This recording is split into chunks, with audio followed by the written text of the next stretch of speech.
Sibuk.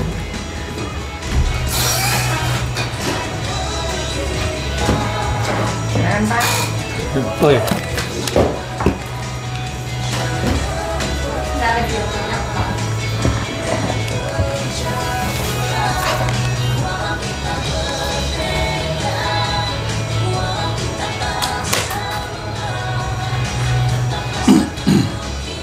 Tunggu Ibu. Saya Ilham.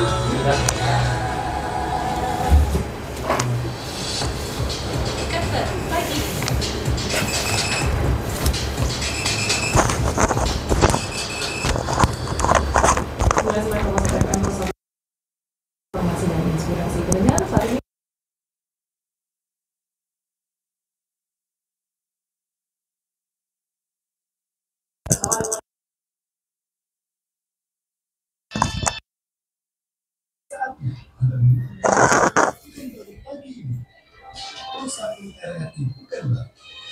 Informasi dan inspirasi.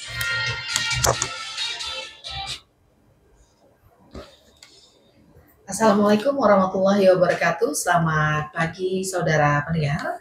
Kita berjumpa kembali dalam dialog interaktif Pekanbaru pagi ini, edisi 10 September 2025. Nah, pendengar, kita akan bicara soal bagaimana arah baru pelayanan di Kementerian Haji dan Umroh Republik Indonesia.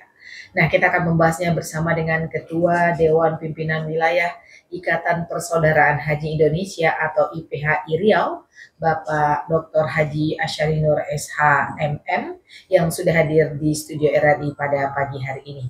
Assalamualaikum Pak Asyari. Waalaikumsalam warahmatullahi wabarakatuh. Sehat ya Pak? Alhamdulillah. Alhamdulillah sehat. Dan bisa hadir di RRI untuk hari ini ya Pak ya. Baik. Terima kasih. Dan pendengar, kita juga bersama dengan pelaku tour and travel haji dan umroh di Pekanbaru. Salah satunya ada Bapak Dede Firmansyah. Selamat pagi. Assalamualaikum Pak Dede. Assalamualaikum warahmatullahi wabarakatuh. Sehat ya Pak ya? Alhamdulillah. Baik, alhamdulillah. Ini Pak Ansari, kalau kita lihat sehat-sehat saja ya Oh, yes. Pak ya. Alhamdulillah. Iya Pak Ansari, sekarang Pak Ansari berapa sih umurnya Pak? 70. 70 ya? Oh. Ya, masih bisa beraktivitas Ya. sampai ke sini. Ya. Itu apa rahasianya Pak? Bukan kesini aja, luar kota. Oh, luar biasa. Alhamdulillah. Alhamdulillah. Alhamdulillah. Iya. Apa rahasianya Pak Ansari? Mungkin dari cara makan, pola sehat yang lainnya. Biasa-biasa saja. Oh, biasa saja. Olahraga ada nggak jadi Pak? Aduh, Baik. senang. Baik, Pak Asyari dan juga Pak Dede, kita akan bicara soal bagaimana arah baru pelayanan di Kementerian Haji dan Umroh Republik Indonesia. Nah, ini di awal kita bahas begitu ya Pak Asyari dan Pak Dede ya. Ya. Saya ke Pak Asyari dulu. Pak Asyari, sebetulnya arah baru yang seperti apa yang akan kita bicarakan di sini Pak? Adakah pelayanan dari Kementerian Haji dan Umroh Republik Indonesia ini untuk kedepannya ini ada perubahan apa? Ya, kita belum nampak betul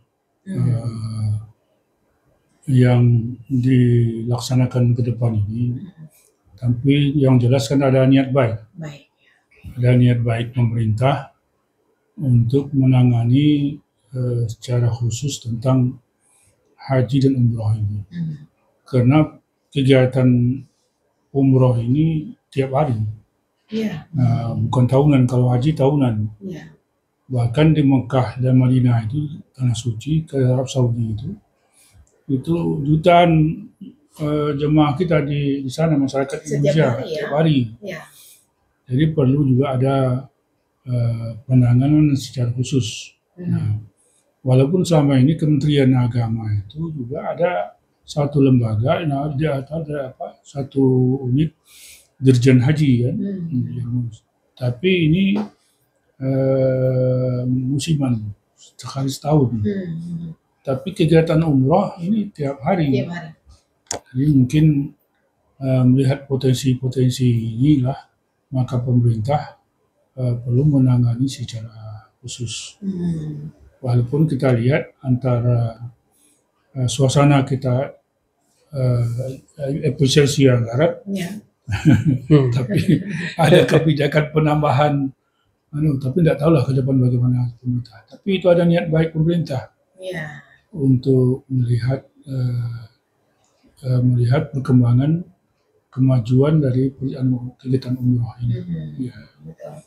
adanya perhatian pemerintah itu kan memang di kabinet sekarang ini ada juga yang khusus haji umroh ya Pak Asyari ya. Ya gini, kita ini terus terang selama ini hubungan kita ke Saudi itu kan tidak ada hubungan dagang.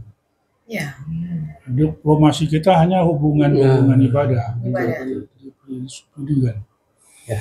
Makanya ketika saya dulu pernah minta perwakilan Bank Raji'i di Pekanbaru supaya bayar dam itu di Pekanbaru. Iya. Ya.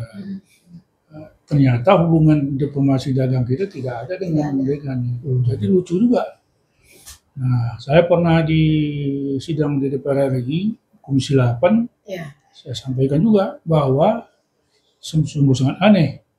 90% dam kita membayar di sana. Tapi 1 ekor kambing pun tidak ada dari Indonesia, tapi dari negara-negara yang bukan Muslim dan tidak terbanyak. Nah, ini membuat saya itu beberapa kali mendesakkan itu. Dan sampai di sana pun tidak ada barang dagangan produk Indonesia di sana. Yang banyak itu adalah produk Cina. Ini satu gambaran yang juga, jadi mungkin pemerintah kita mungkin ingin masuk ke wilayah itu supaya kerjasama itu diperkuat. Baik, oke. Mungkin ini salah satu dari arah baru pelayanan itu ya, Pak ya. Kita hanya menunggunya saja nanti. Baik. Sebelum ke Pak Dede sudah ada penelpon nih Pak Dede ya. Boleh, Bu. Halo, selamat pagi. Ya, halo, selamat pagi. Ya, baik. Terima kasih. Ya, baik. Terima kasih ya.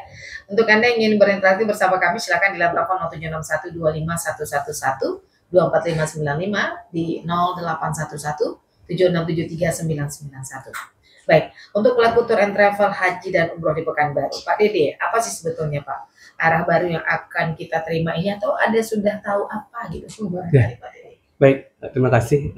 Saya lihat sangat serius nih Pak Bro Gibran dalam soal haji dan umroh. Soal haji umroh ya. Baik. Kan dari sekarang ada kementerian khusus. Ya. Sebelum ada kementerian khusus kan Pak Bro sudah beli tanah 400 meter dari Masjidil Haram. Jadi itu nanti dibangun kampung haji umroh Indonesia. Ini kan bukti serius Pak Prabowo Gibran untuk memudahkan masyarakat Indonesia. Karena kan kita melihat antrian haji yang cukup panjang. Kalau yang di Pekanbaru saja di Riau, kita daftar hari ini itu 26 tahun ke depan baru bisa ikut haji itu kan. Nah, itu kan rentang yang sangat panjang sekali. Nah, jadi kan semoga dengan adanya banyak penginapan, berarti kan dan perluasan, nanti kan ada terus perluasan Masjidil Haram, jadi bisalah memperkecil lah jarak kota tadi. Jadi jarak jemaah dekat ya ke Masjidil Haram gitu ya. Baik, nah lihat apa yang kita rasakan sekarang ini Pak Dede dari pelaku tour and travel terkait dengan haji dan umroh dengan adanya kementerian yang khusus ini, apa sih sebetulnya yang dirasakan sekarang? Tentunya kami berharap kan dengan kementerian ini benar-benar serius. Kita kan orang Indonesia saja yang di Saudi itu banyak, bahkan keturunannya sudah banyak-banyak juga. Ya mungkin kita kenal dengan Al-Minangkabawi, Pak Kiai itu kan itu semenjak 1800 sekian gitu kan. Banyaklah orang Indonesia. Jadi udah banyaklah orang Indonesia di sana. Kita juga kan kalau ada haji kan diperbantukan kan orang mukimin sana. Jadi kan saya rasa ini kan membantu pemerintah Saudi juga. Dengan adanya ini tentunya kami berharap gitu kan. Kuota haji yang panjang itu bisa dinegosiasikan oleh Pak Prabowo juga. Kami sudah fasilitasi ini nanti perkampungan haji dan kita adalah penduduk terbanyak loh Bu yang haji. 200 ribu lebih. Sementara banyak negara-negara yang nggak kepakai kuotanya. Ini kan bisa dinegosiasikan lah Pak Prabowo bahwa negara-negara yang mungkin yang nggak kepake gitu kan. Saya punya teman Bu, dia kuliah S3 di London, orang Indonesia, dokter di sini. Terus dia naik haji dengan kuota sana, Bu. Kuota dari Amerika. Jadi kan banyak kuota-kuota yang tidak terpakai gitu kan oleh negara lain yang seharusnya bisa dinegosiasikan oleh Prabowo, itu bisa dipakai orang Indonesia. Jadi antrian panjang itu jadi bisa mengecil gitu. Nah, dengan adanya Kementerian Haji dan Umroh ini semoga bisa lebih khusus ya. Ya, lebih fokus untuk mengurusin haji dan umroh. Baik. Nah, tour and travel yang kemarin sempat kolab itu bangkit lagi nggak Pak Dede? Dengan adanya arahan baru ini lagi? Oh, tentu ya, tentu kan ini kan jadi kan banyak peluang lah. Syukur-syukur dengan adanya ini pihak-pihak airline juga berfastabil khair lah, adanya banyaknya pesawat-pesawat yang melalui tiap-tiap kota yang menuju ke Jeddah gitu ya. Baik, oke. Nah, kita akan undang pendengar di line telepon kami di 0761 25111 24595 0811 7673 991. Kita masih bicara soal arah baru pelayanan di Kementerian Haji dan Umroh Republik Indonesia. Baik, Pak Asyari dan juga Pak Dedi sudah ada telepon, kita terima. Halo, selamat pagi. Halo, selamat pagi, Bapak. Pagi. Oh ya, Pak Suhaimi di Bengkali. Silakan Pak Suhaimi.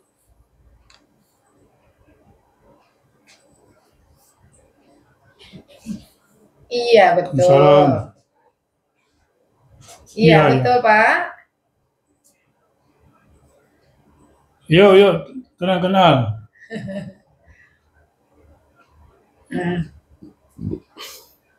Iya, sama. Iya, Pak. Oke, ada yang ingin ditanyakan, Pak? Ya.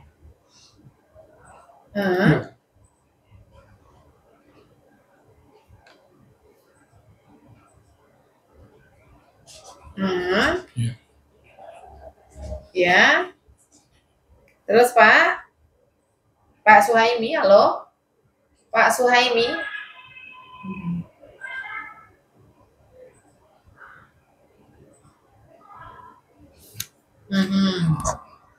Baik, nyetor sampai tanggal berapa ya?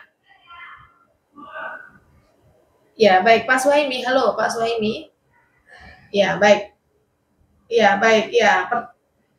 Sampai bulan berapa ya? Keberangkatan 2026 ya. Oke, baik. Terima kasih Pak Suhaimi yang ada di Bengkalis ya. Terima kasih Pak Suhaimi karena ini delay ya, suara kita sampai. Jadi mohon maaf ya Pak Suhaimi ya. Oke, baik, kita akan nanti jawab ya. Silakan Anda kembali pendengar di telepon 0761 25111 0761 24595 0811 7673 991. Baik, kita kembali ke Pak Asyari. Pak Asyari, dalam kegiatan-kegiatan kita barangkali di DPW Ikatan Persaudaraan Haji Indonesia, apa sih sebetulnya edukasi atau juga hal-hal yang penting yang selalu kita sampaikan begitu Pak, apalagi untuk jemaah-jemaah yang akan berangkat atau juga yang sudah pulang? Nah, kita dari Ikatan Persaudaraan Haji ini pertama kan pembinaan calon haji. Yang kedua nanti setelah pulang penguatan daripada jamaah haji, sehingga melestarikan kemabruran hajinya di tengah-tengah masyarakat. Jadi Ikatan Persaudaraan Haji fungsi utamanya begitu. Tapi kita memang sering juga dibawa untuk berunding tentang berbagai kebijakan haji ini. Dan sekarang tambah lagi dengan pihak-pihak kerjasama dengan pihak-pihak terapul umroh dalam pembinaan calon jamaah haji dan termasuk bimbingan ibadah haji ke depan dalam keberangkatan. Nah, di dalam baru sekarang ini kita tidak karena waktunya mepet ini untuk perjalanan haji 2006, kita belum tahu dari struktur keorganisasian Kementerian Agama ini, apakah cukup di pusat Kementerian Agama atau sampai ke daerah. Tentu kalau sampai daerah itu ada kanwilnya, Haji Umroh. Lalu nanti siapa pegawainya yang mengambil, apakah dari unsur dari Kementerian Agama yang ada atau juga dari unsur Pemda setempat. Itu kita kan belum tahu, tapi berbagai saran-saran yang masuk itu supaya tidak dilepaskan dari unsur-unsur Kementerian Agama yang selama ini terkoneksi dengan apa. Kalau mau menjaga efisiensi, memang kita kan Kementerian Agama KUA ada di kecamatan. Di sana sudah ada catatan nama-nama di Kementerian Haji Kabupaten, kota itu sudah ada nama-nama yang akan angkat berangkat 2006 sesuai dengan kuota. Sekarang kan belum ditetapkan ini. Oke. Berapa Tapi ini yang masih menjadi apa ya, pembicaraan ya Pak ya, karena Ya. kementerian ini apakah akan melekat kembali ke Kementerian Agama atau Kementerian Haji dan Umroh. Ya, jadi pertanyaan Pak Sohimi tadi, apakah di Bengkalis itu masih mengelola haji? Nah. Ini belum bisa kita jawab. Bagaimana ke depannya? Tapi jelas keterlibatan Kementerian Agama, serasa untuk pertama kali ini cukup banyak, cukup masih seperti apanya. Sebab urusan haji ini mudah sebenarnya, tapi jangan dipolitisasi. Nah, selama ini gitu. Nah, tapi kalau ketika dimasuk dipolitisasi, jadi rumit jadinya. Nah, jadi artinya pelayanan haji ini sudah biasa-biasa. Ya. Kita kan berpengalaman berprode. Dulu dilaksanakan oleh satu badan haji, tapi sangat tradisional sekali. Bahkan dengan kapal laut zaman dulu kan, Satu bulan sampai. Satu bulan baru sampai. Nah, kemudian diurus oleh perintah daerah. Dulu Kesra, Kadang Gubernur. Ya. Nah, baru beberapa tahun kemudian pindah ke Kementerian Agama. Nah, sekarang buat lagi satu urusan baru. Nah, tahun 2006 ini kita lihatlah seperti apa. Kita tunggu kebijakan baru. Dan kita tidak bisa juga menjawab apa Pak Sohimi tadi, bagaimana peran kabupaten. Peran kabupaten sampai tanggal berapa pelunasannya? Belum.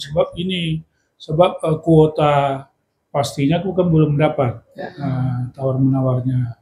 Kalau sudah dapat kuota ini nanti baru masalah berapa biayanya. Kuota belum ya Pak ya? Kuota belum. Berapa biaya tahun ini? Sebab biaya ini kan terkait juga dengan kondisi di Saudi. Jauh dekatnya. Di Saudi ini ada semuanya hotel-hotel itu kan tidak dikuasai oleh pemerintah. Ada satu problemnya di sana, ada 4 hotel yang berdekatan.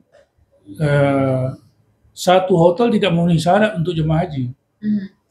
Tapi kalau satu hotel itu tidak diterima, kita tidak pakai. Yang misalnya ada 4, yang 3 itu orang itu tak mau juga menyerahkan sama kita. Mau tidak mau, yang satu yang tidak standar itu kita ambil. Inilah yang problem nego-nego yang di Saudi yang problem. Nah, biasanya bisa pasang harganya sendiri ya? Pasang harga sendiri. Ini rumitnya sana. Justru kadang-kadang DPR RI kita datang sana, justru yang menengok yang tidak punya standar itu digulung oleh Kementerian Agama. Pada problem yang terjadi seperti itu. Iya, kebetulan yang diekspos yang tidak standar. Yang tidak standar. Yang 3 udah standar. Yang tidak standar itu justru itu yang jadi ancaman kalau tidak ambil itu, yang 3 ini tak diambil.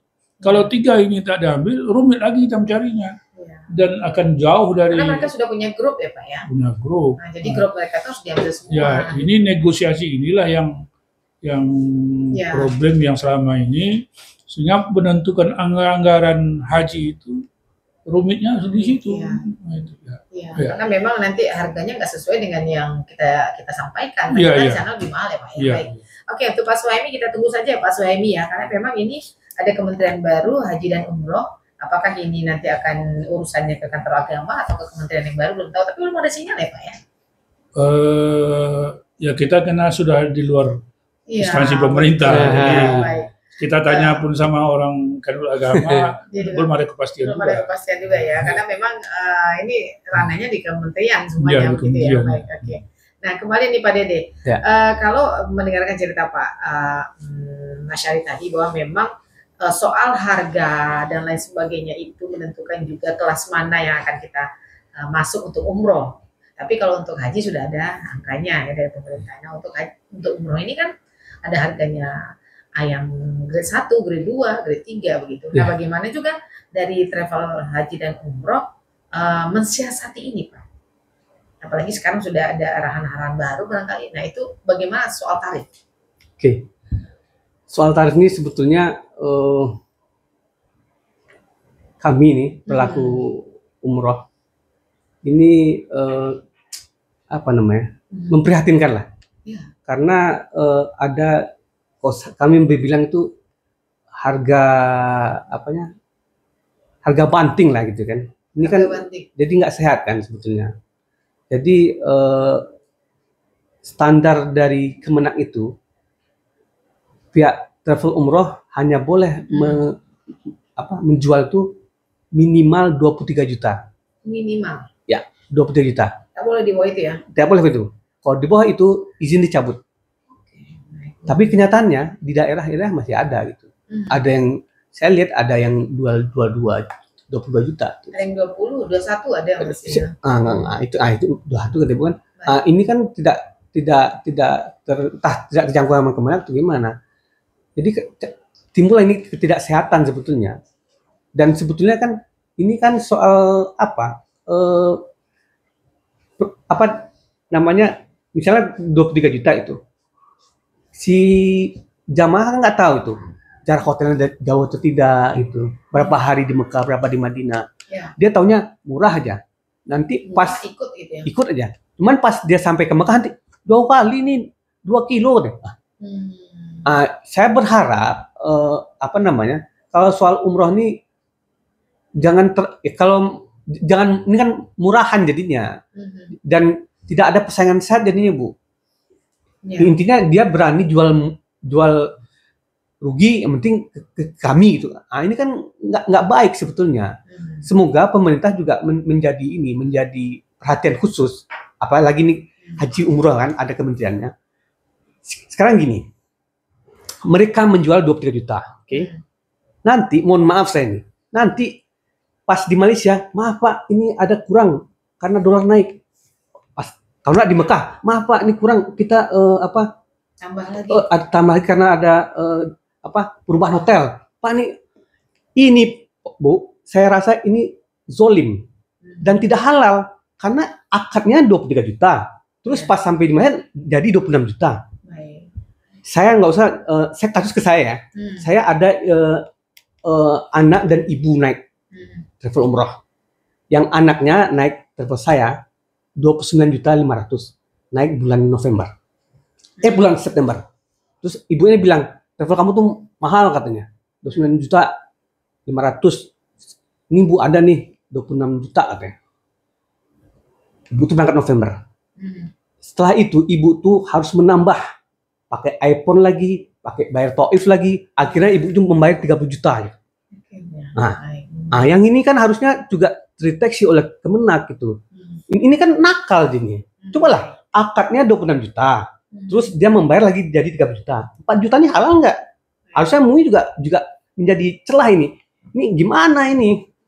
Padahal kan pemerintah sudah menetapkan harga minimal itu ada 23 juta ya. Artinya banyak tour and travel umroh begitu ya Pak Syariah yang masih nakal ya, yang akhirnya merugikan jemaah. Nah, artinya edukasi di sini ya Pak ya. Edukasi masyarakat juga perlu hati-hati kalau umroh gitu ya. Kalau haji udah ada susunannya, ada aturannya dari kementerian gitu ya. Nah, di umroh nih banyak ini ya. Minimal si calon jamaah itu dia nanya ke teman dia, kamu mana sih yang pernah yang bagus gitu kan? Direferensikan yang bagus. Jangan ujug-ujug itu ada tuh di pon-pon tuh 23 juta deh. Ada di pon-pon.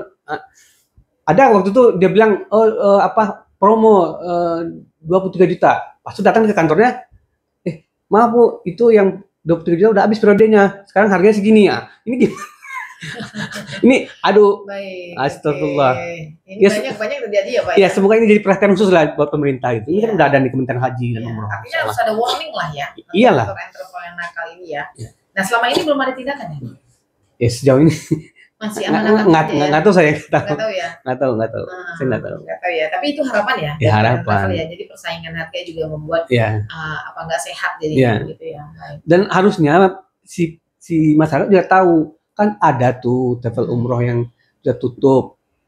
Dulu tuh Bu, mungkin masih ingat tuh, yang jualnya 12 juta, 13 juta yang di Jakarta tuh. Baik. First Travel, tutup kan? Tutup. Dia tidak merekatkan 30 orang. Ini ada kasus nih, kasus saya lagi tuh. Jadi saya tahun 2016 saya umroh. Harganya itu 18 juta. Kebetulan saya disuruh mertua saya kan ini ustadz, jadi pembimbing. Nah ini deh, oke. Sama istri. Baik.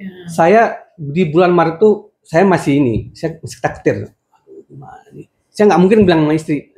Akhirnya batal nanti kan. Iya. Akhirnya saya doanya Allah aman. Dia jadi Maret, pindah April. April pindah jadi Mei, berangkat Mei. Terus pas umroh biasa alhamdulillah sampai ke tanah air. Sampai di tanah air baru saya ngomong sama istri saya. Ini bermasalah nih. Mohon maaf Bu.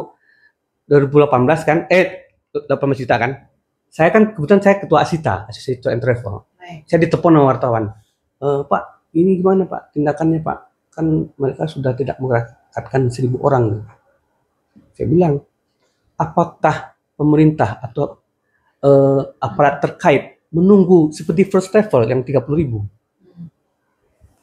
Mohon maaf Bu, besoknya langsung tindak dia. Iya, nah itu ya, ini kan, yang gini-gini kan ada evaluasi, iya, ada kontrol ya. Iya. Tapi sekarang itu masih sampai hari ini setakat ini belum terlihat. Alhamdulillah ya. sejauh ini mudah-mudahan lah insya Allah. Nah Pak Syari bagaimana menanggapinya Pak? Karena memang kalau jemaah haji sudah ada tuntunannya, sudah ada aturan-aturan lainnya, begitu ya Pak ya. Nah kalau di umroh ini kan jemaah kita yang sudah bergabung di DPW ini kadang-kadang kan rindu juga mau umroh, begitu ya Pak ya. Tapi kita terus mengedukasi ya Pak ya Syari ya, bahwa memang tour and travel kata Pak Dede ini banyak juga yang nakal. Gimana Pak Syari? Barangkali dengan adanya khusus penanganan kementerian secara haji dan umroh ini khusus, barangkali itu bisa diperketat oleh pemerintah. Ya. Yang selama ini masyarakat itu memang seperti apa yang disebut tadi, yang cari yang murah saja. Yang murah itu kan berisikonya mungkin selama di Mekah hanya 2 kali dia akan dilarang. Karena jauh kan. Dan itu kalau naik bus nak bayar lagi. Nah itu bahayanya kalau kita tidak. Makanya kita harus jelas juga berapa jauhnya dari Masjidil Haram. Soal harga sangat-sangat sensitif sekali. Ini kan umroh ini, pesawat ini kan dari awal-awal kan sudah di booking oleh satu saham tertentu. Minta izin penerbangan sana itu kan tiket pesawat sudah ada jaminan. Jadi kalau tiket pesawatnya misalnya 7 juta dibeli oleh travel, sebenarnya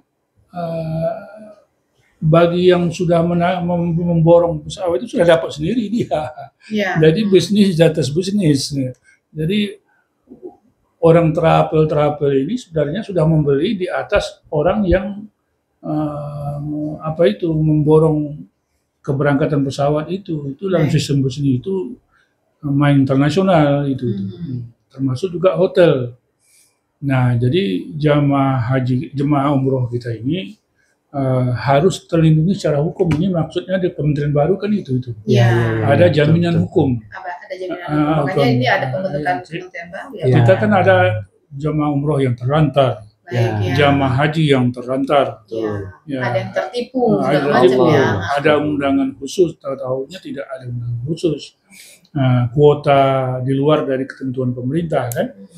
Nah itu yang terjadi. Jadi Kementerian Haji yang baru itu fokusnya barangkali ke situ. Lebih fokus hanya ngurusin umroh dan haji saja begitu ya. Haji saja. Baik, Pak Syari, Bapak yang juga sebagai orang yang pernah menjadi kepala dinas, kepala kementerian ya Pak ya di Kementerian Agama Provinsi Riau. Memang urusan ini memang menurut Bapak ini ya sudut pandang emang harus memang khusus ya Pak yang ngurusin umroh haji ini ya Pak ya? Sebaiknya seperti itu ya? Atau bagaimana? Selama ini kan khusus juga sebenarnya, Dirjen Iya. Haji. Dirjen haji ya, dirjen dulu ya Pak. Dirjen Haji. Dirjen-dirjen lain tidak ikut. Ya. Ya, cuman barangkali karena ini rutinitas kegiatan umroh ini begitu padatnya, itu mungkin perlu juga lah ada kementerian. Tapi peranan Kementerian Agama di daerah ini harus dilibatkan. Ya. Sebab ini KUA dan kabupaten itu juga orang yang betul-betul bisa menangani pembinaan petugas hajinya, jamaah hajinya. Nah, kalau dibuat lagi struktur sampai ke bawah-bawahnya, barangkali itu bukan efisiensi dan pemerintah. Saya sejak kemarin datang atase Arab Saudi kemari, ke Rio. Yang saya minta itu kemarin itu, saya tanya, mengapa hubungan kita dengan